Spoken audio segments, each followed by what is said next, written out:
Welcome back to Open Line. We have with us James Smallwood, president of the Fraternal Order of Police, and several calls. So let's go back to the phones. Let's go to Sheila. Hello, Sheila. Yes. Go right ahead. What's on your mind? My thing is this.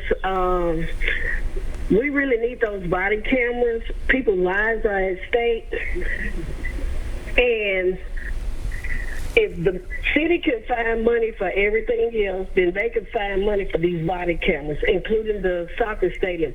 If you have to take money from the soccer stadium, then that's what they need to do. I think that people's lives are more important, and okay. All right, I think I get what you're saying there. Everyone, remember, turn down your TV, but it's a priority. It's all about priorities. There's no doubt. And she says it's a priority, and I guess you're fine with that. Yeah, I mean, we can't say it enough. Let's go to Pat. Hello, Pat. Yes, sir. Go right ahead. What's on your mind? I hate policemen, really, I do. They have to learn they get in their pants the same way I do. If that man that resigned shot the black man in the back, the grand jury didn't find him guilty, why did he resign then? Oh boy. Okay. Well, I'll tell you, the officer you're referring to had a encounter with a violent felon who had a gun in his hand, who dropped it, who then picked it back up after multiple orders not to pick it back up. And it wasn't a grand jury that didn't charge him, it was the district attorney that didn't charge him.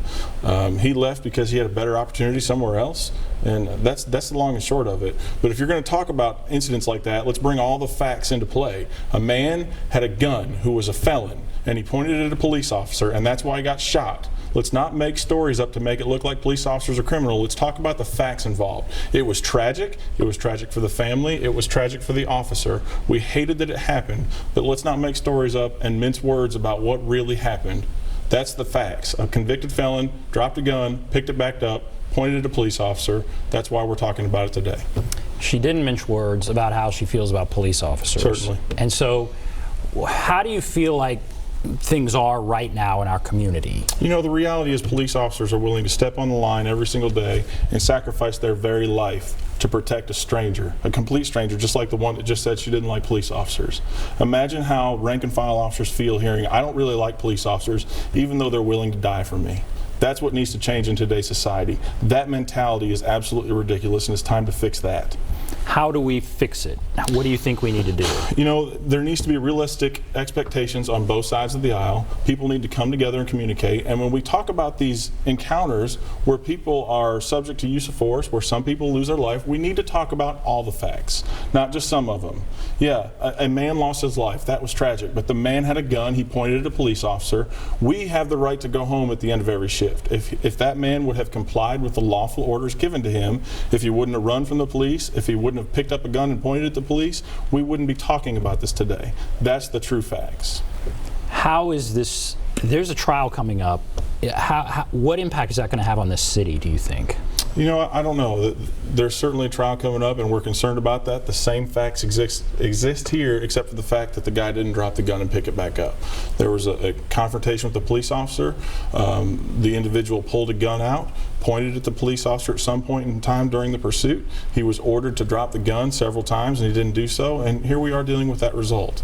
If the individuals would drop their weapons when they're ordered to by police, we'd have a completely different result. We wouldn't even be talking about this here today. But responsibility is borne on both sides of this issue. It's not just, oh, well, police officers are out here running wild. There are people out here who are violent felons who are doing things that they shouldn't be doing, and they're not listening to lawful orders from the police, and that is creating some of the stir that we're dealing with. What is the biggest issue facing police right now? I guess, you know, as far as law enforcement out there, what is the biggest thing you would like to communicate that you all are facing on the street every day? You know, law enforcement officers have a difficult job. We face difficult things day in and day out. We see things that normal people don't see ever in their lifetime on multiple occasions. We're asking the community to understand what we're facing. We're asking them to look at the facts unbiased and look at the entire picture of things that happen. Don't listen to a short volume of the narrative. Listen to it from start to finish and figure out for yourself whether or not that was was right.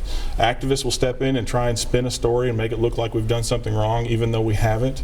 We're here to say that, hey, this officer did this because of this, but you've heard it here today. Even though we say we support body cameras, people will get on TV and say, oh, the FOP's lying, they're full of crap, that's all garbage. It doesn't seem to matter what we say and whether or not what we say is true and factual. They just hear what they want to hear.